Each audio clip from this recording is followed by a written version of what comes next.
Kita tidak mampu mensejahterakan, tetapi hanya sekedar membantu meringankan. Satu kutipan singkat yang kami dapat dalam reportase kegiatan sosial kali ini.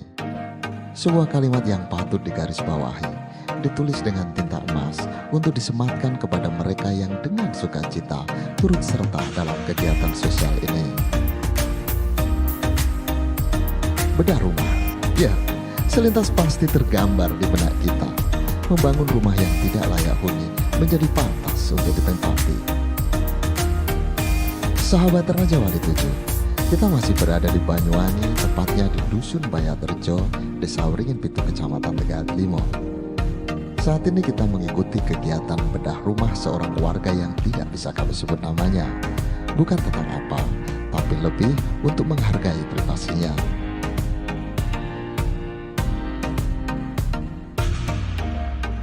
Sebuah rumah yang jauh dari kata pantas, beratap plastik berdiri reot bertopang kandang kambing, terselip di antara hingar-bingar dan lalu lalang mesin serta simbol-simbol kemewahan zaman. Memang ironi, hingga pada akhirnya kepedulian warga seketika meluluh lantakkan bangunan ini. Melalui tangan-tangan hangat, lembut, bersama cucuran keringat, rasa peduli dan empatinya kepada sesama manusia. Kayu, paku, dan segala yang berserakan itu dirangkai kembali dalam tatanan baru, tergeser oleh angkuhnya semen, pasir, dan batu yang berbaris rapi sebagai pondasi yang siap menantang hujan, petir, dan badai.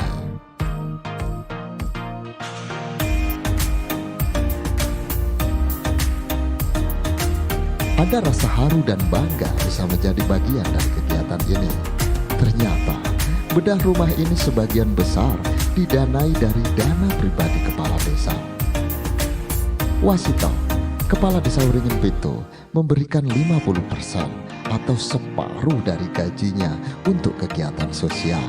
Luar biasa. Ketika banyak elit di negeri ini sibuk memperkaya diri, berbanding terbalik dengan sosok kepala desa yang satu ini. Bahkan beliau dengan sukarela telah memberikan separuh gajinya sepanjang masa jabatannya. Bukan cuma kali ini saja, pengerasan jalan, yatim piatu, keluarga prasejahtera setidaknya telah merasakan uluran tangannya. Benar, mungkin di negeri ini beliau bukanlah satu-satunya, tetapi menjadi salah satu dari bagian itu merupakan hal yang istimewa. Terkait dengan pencalonan kepala desa, memang saya sudah bilang. Jadi yang 50% sumber anggaran dari Bengkok ini mau saya buat untuk kegiatan sosial. Kalau saya menanggapi gini Mas, itu penilaian orang lain itu, apalagi saya pejabat publik, wajar-wajar saja. Yang penting niatan saya itu tidak seperti itu. Niatan saya mumpung saya ini masih diberi kesempatan itu saja.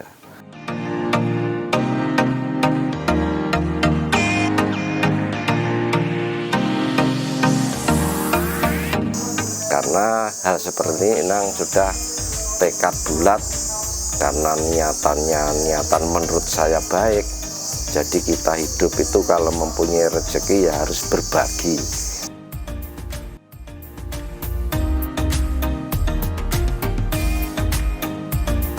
3 tahun semenjak rakyat mendaulatnya menjadi pemimpin desa, memang tidak banyak hal yang bisa dikerjakan.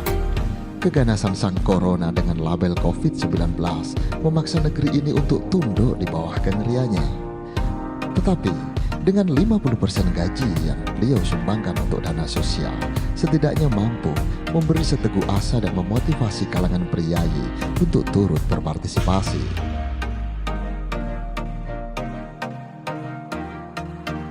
Salah satunya adalah Kasturianto Widoyo, pengusaha kayu sekaligus owner dari UD Dewa Ruci, tak luput dari sorot kamera dan turut andil untuk pengadaan material kayu dalam kegiatan ini.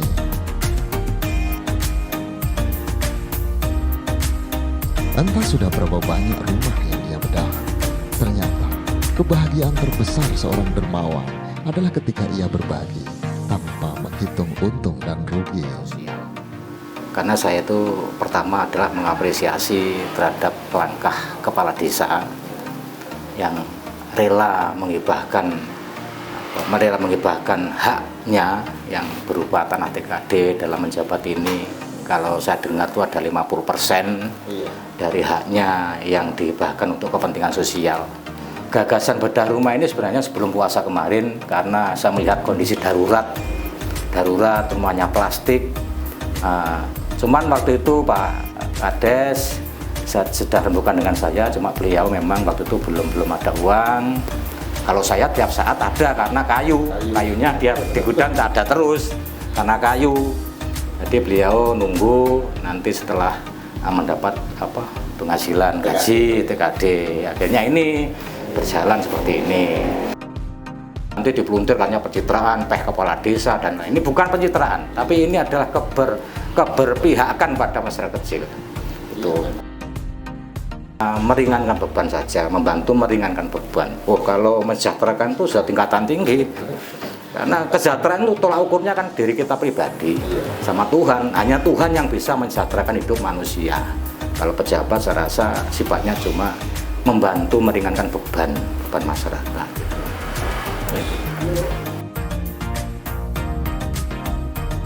Selain itu, antusias warga sekitar yang bahu-membahu mengucurkan keringat dalam canda tawa yang khas adalah bukti bahwa kearifan lokal dan budaya gotong royong belum luntur di muka bumi ini. Sebut saja Sugianto, Tarji, Andi Purwoko, Randy, Sopian Hatimanto adalah simbol-simbol dari ribuan nama yang masih memegang erat tradisi sebagai ciri khas budaya Timur yang tak akan berpangku tangan dalam kegiatan seperti ini. Semoga pahala terus mengalir untuk saudara-saudaraku yang membantu mewujudkan mimpi bagi mereka yang tidak sanggup bermimpi. Jawa ini matur nembah nuwun, enten bantuan yang paling mepet kok dibantu seperti ini kan, secara terima kasih penuh lah sekali. Pak Lurah ya seperti itu, panjang umur, banyak rezeki, tenang jabatannya. Kalau masyarakat kecil dibantu seperti ini, cuma doanya orang kecil kan seperti itu.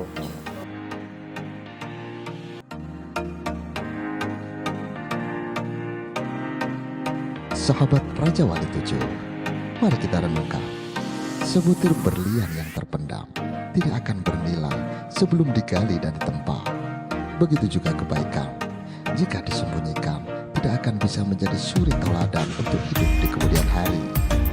Maka jangan berpikir jika kebaikan yang diungkap itu adalah riya dan kesombongan. Tetapi bayangkan jika semua kebaikan di muka bumi ini dipendam dan ditutupi, lalu apa yang akan kita tauladani dari kehidupan ini? Sungguh kami bangga bisa menjadi bagian dari kisah ini, dan kami akan terus menguak berlian-berlian yang terpendam untuk menjadi layak diungkap dan diperbincangkan. Rumah ini akan menjadi prasasti bahwa ketika sebuah kebaikan diungkap, sungguh tidak layak mulut kita mencibir, karena itu akan menjadi suri teladan bagi anak dan penerus bangsa ini.